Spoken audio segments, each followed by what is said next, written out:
Using creatures that like to be low mana cost and drawing cards when they enter, our goal is to machine gun out as many creatures as we can, ramp up, and then cast big enchantments and creatures to win the game. Interested? Let's talk about it.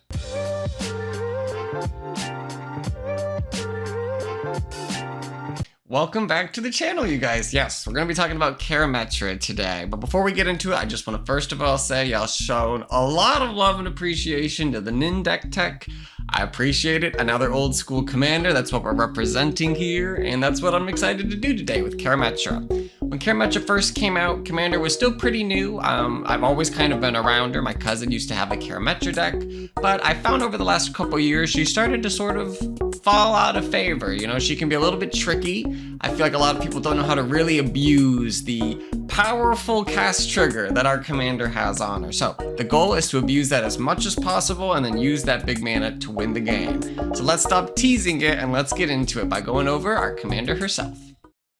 Karametra, God of Harvests, is a 5-mana legendary enchantment creature god, costing 3, a green, and a white. She is an indestructible 6/7 that reads as long as our devotion to green and white is less than 7, Karametra isn't a creature. Whenever we cast a creature spell, we may search our library for a forest or a plains card and put it onto the battlefield tapped. Then shuffle your library. So the key things to point out that make Karametra's ability powerful and unique is 1, she's a cast trigger, so it doesn't matter if our creatures resolve, we're still getting the land. 2, she searches for a forest or a plains card, not a basic land. This means we can grab stuff like our Surveil land, a Shock land, or even like a Canopy Vista if we need to.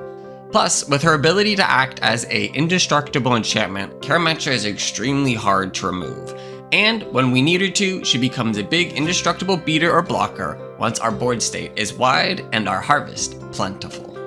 Now the groundwork of this deck is going to be based on casting lots of what I like to call cantrip creatures. Creatures that are low mana value and draw a card when they enter, like Elvish Visionary, Spirited Companion, or even the Wall of Blossoms or Wall of Omens. We are willing to run up to 3 mana value though for this, and we're including cards like Carven Caryatid and Llanowar Visionary to ensure we have enough of an engine of cantrip creatures to keep the draws going. However, these creatures in and of themselves only replace once. If we really want to proliferate our blessings and have a bountiful harvest, our goal is to be drawing cards off of every creature. Cards like Mentor of the Meek and Enduring Innocence will allow us to get reoccurring card draw, with Rumor Gatherer and Welcoming Vampire offering more limited versions of this effect, but still, card draw is card draw, and we need as much of it as we can possibly get in this deck. With the board full of these tiny creatures, we're going to use cards like Enduring Vitality to allow us to turn their empty, weak bodies into fruitful land harvests for us. Since our goal is to cast as many small creatures as possible in a single turn to get as many triggers as possible, we want to ensure we have a few other things that are triggering when we cast creature spells. Beast Whisperer will offer us card draw, but I'd like to take a moment to point out God Eternal Oketra, a 5-mana 3/6 double strike legendary creature zombie god. God Eternal Oketra reads whenever you cast a creature spell, create a 4/4 black zombie warrior creature token with vigilance. While she does have a death clause that can potentially put her back in our library, that's not as relevant in this deck as the casting a creature spell is. This will allow us to turn our little cantrip creatures into not only rampant growths with our commander, but also 4/4 vigilant bodies at the same time. The value is incredible. Plus, with Karametra constantly shuffling our deck and looking for lands, Vizier of the Menagerie goes from good to amazing in this deck, allowing us to cast creature spells off the top. Then, Karametra will shuffle our deck, and hopefully we'll have another creature right there at the top. If we don't, we'll cast a small one from our hand, reshuffle, and then use Vizier to keep on going. This is a great little combination, and I think it plays a little bit like a Selesnya Brainstorm, where we're able to kind of constantly reiterate our top card by shuffling our deck frequently. However, creature cast triggers are not the only thing consistently happening in this deck. Since Karametra is giving us consistent landfall triggers, we're going to be running a few landfall cards ourselves. Amiria Angel and Admonition Angel are 2 powerful angels with great landfall abilities. Amiria Angel is a 4-mana 3/3 with flying that reads whenever a land enters the battlefield under our control, we may create a 1/1 white bird creature token with flying. Now note, this synergizes incredibly well with cards like our Mentor of the Meek, as Mentor of the Meek does not care if that creature is a token. Neither does Enduring Innocence, for reference, or Welcoming Vampire. See the synergy? Seeing how it's coming into play here? Plus, Admonition Angel is a powerful and arguably underplayed angel with landfall. For 6 mana, being 3 and then 3 white, she's a 6/6 flyer that reads, whenever a land enters the battlefield under our control, we may exile target non-land permanent other than Admonition Angel. When Admonition Angel leaves the battlefield, return all cards exiled with Admonition Angel to the battlefield under their owner's control. Admonition Angel is giving us a banishing light nearly every time we cast a creature spell with our commander out. This is so good. It's so good, and Admonition Angel kind of serves as a lightning rod for removal, whereas they have to target this angel versus some of the more powerful pieces we may have in play. Rampaging Bailouts and Sun Titan are 2 6-mana value creatures that are offering some very powerful effects for our deck. With Rampaging Bailouts giving us 4/4 beast creature tokens on landfall triggers, and Sun Titan giving us recursion from our graveyard for the vast majority of our cantrip creatures, hopefully ensuring that our engine does not run out of gas. Speaking of running out of gas, Orin Frostfang will allow our attacking creatures Death Touch, ensuring that our little tiny creatures like Spirited Companion and Elvish Visionary go unblocked, so that way we can continue to draw cards with his combat damage trigger. Plus, Revlark, a 5-mana flying 4/3 reads, when Revlark leaves the battlefield, return up to 2 target creature cards with power 2 or less from a graveyard to the battlefield. However, Revlark has evoked for 5 and a white. We may cast this spell for its evoke cost. If you do, sacrifice it when it enters the battlefield. Now I'm pointing out evoke here because one of the other important and powerful cards we're running is Solitude, a 5-mana 3/2 flash lifelink. Solitude, when it enters the battlefield, exiles up to 1 other target creature. That creature's controller gains life equal to its power. One thing that makes Solitude incredibly powerful though is its evoke. Exiling a white card from our hand, you can cast Solitude without any mana. This means we're able to get a cast trigger of Karametra without any mana currently untapped. That's important and that is powerful, as it allows us to cast our commander and still potentially have something to do in the same turn cycle. However, drawing cards is not the only ETB that our deck is using. Topiary Stomper will give us some additional ramp for its ETB, while cards like Night of Autumn gives us a flexible removal spell if we need it. I also want to take this moment just to highlight the cards Tireless Tracker, with its landfall giving us investigation, giving us hopefully more cards, and Joriel Monvuli Recluse, a 2-mana 1/2 that whenever you draw your second card each turn, it will create a 2/2 green cat creature token. Plus, its Overrun effect for 6 reads, until end of turn, creatures you control have base power and toughness XX, where X is the number of cards in your hand. This does not need to be a large number of cards to turn our small creatures into big scary threats. Turning 4 1/1s into 4 4/4s is quite a noticeable increase in damage. Now, of course, the deck cannot operate off of only creatures, and even though we are running 39 creatures total, we definitely have some other cards supporting us of other card types. So let's discuss those now. Starting with our sorceries, I want to take a moment to point out Glimpse of Nature and Camaraderie, 2 cards that give us more cards. Glimpse of Nature being a 1-mana sorcery that reads whenever you cast a creature spell this turn, draw a card, and Camaraderie being a 4, a green, and a white, it reads, you gain X life and draw X cards, where X is the number of creatures you control. Creatures you control get +1/1 until end of turn. Now originally in the deck, this was Shamanic Revelation, and now you could argue that both of these cards belong in the deck.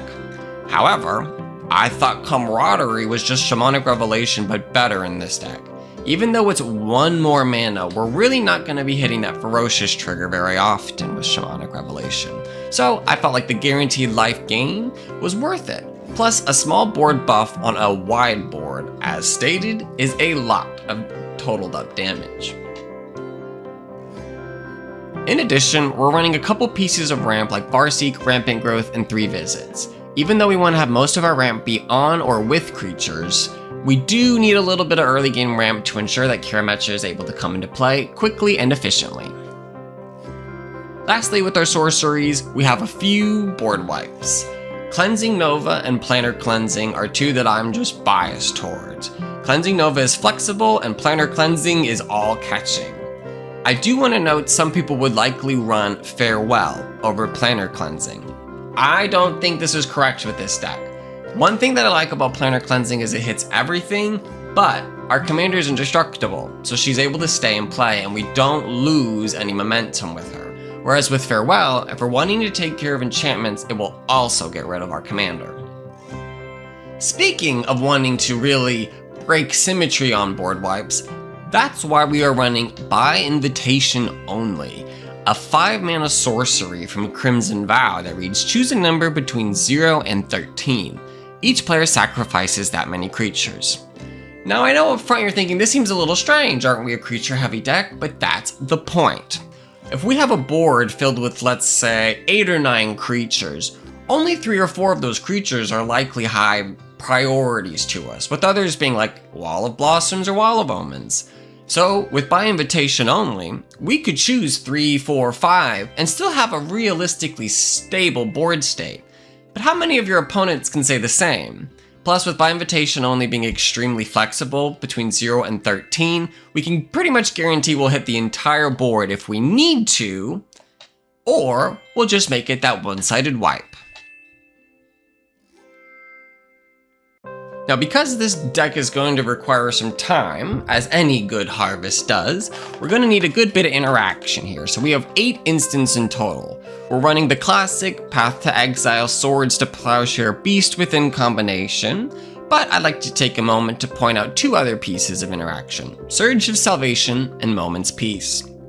Surge of Salvation gives you and permanents you control hexproof until end of turn and prevents all damage that black and or red sources would deal to our creatures this turn. This is great because with our commander being indestructible, we really only need to worry about the hexproof side of protection for her. Surge of Salvation covers that, while also giving us a little bit of flexibility by giving ourselves hexproof.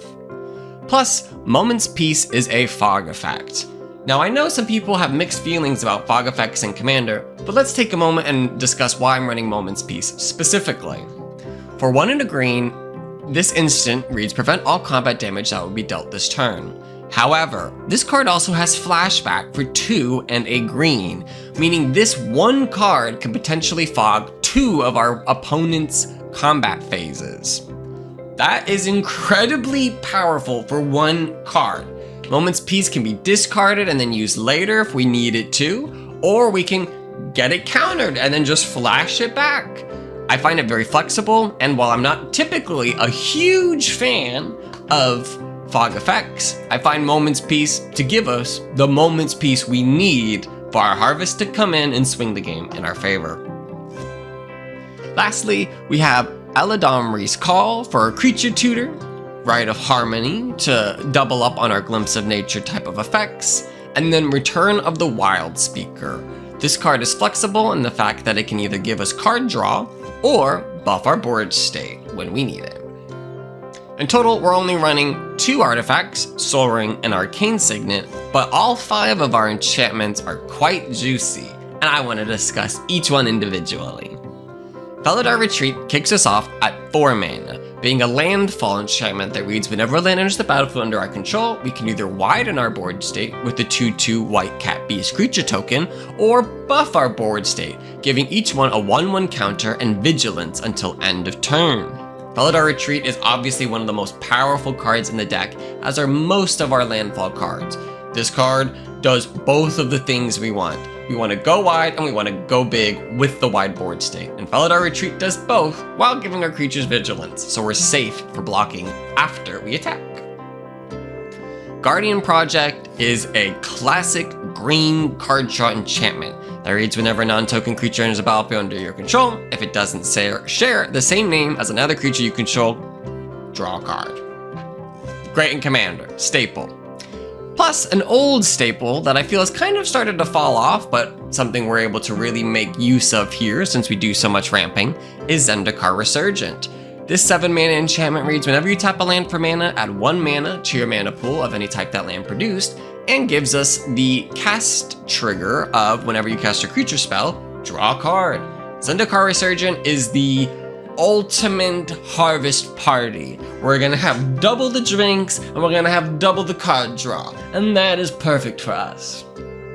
Lastly, we have 2 8-drop enchantments. I know what you're thinking, that is crazy. What kind of 8-drop enchantments could you possibly be running?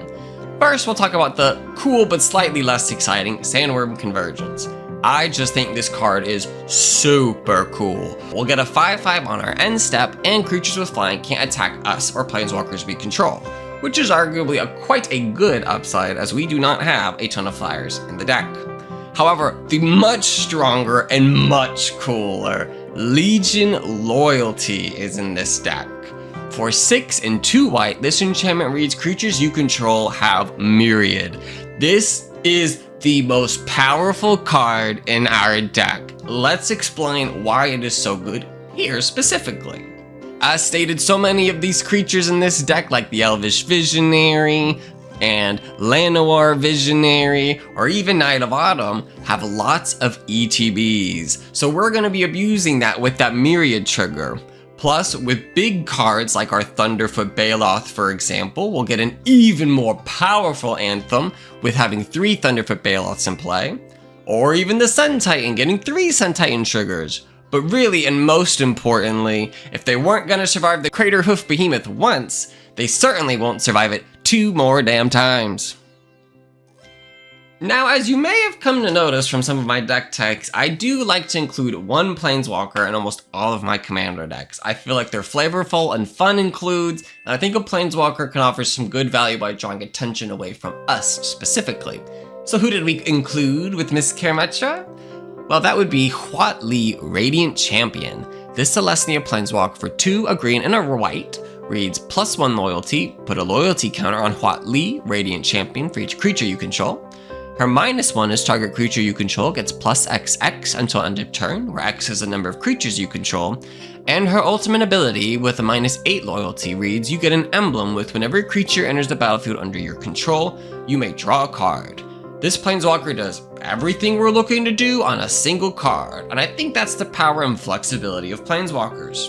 Huatli can come in immediately and buff something up, or get supercharged, depending on our board state.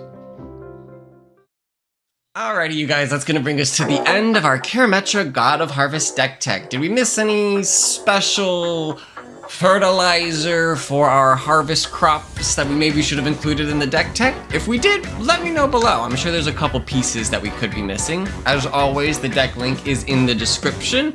And while you're down there, maybe hit the subscribe button if you liked what we're brewing. We do old school brews here a lot of the time. I did just recently rank my thoughts on the different releases of 2025 if you want to check that out. And hey, we're a small little YouTube channel on the up and up. So hey, getting in early, it's kind of like a cool VIP access thing, okay? You want to be VIP, you should hit the button, you should hit the button.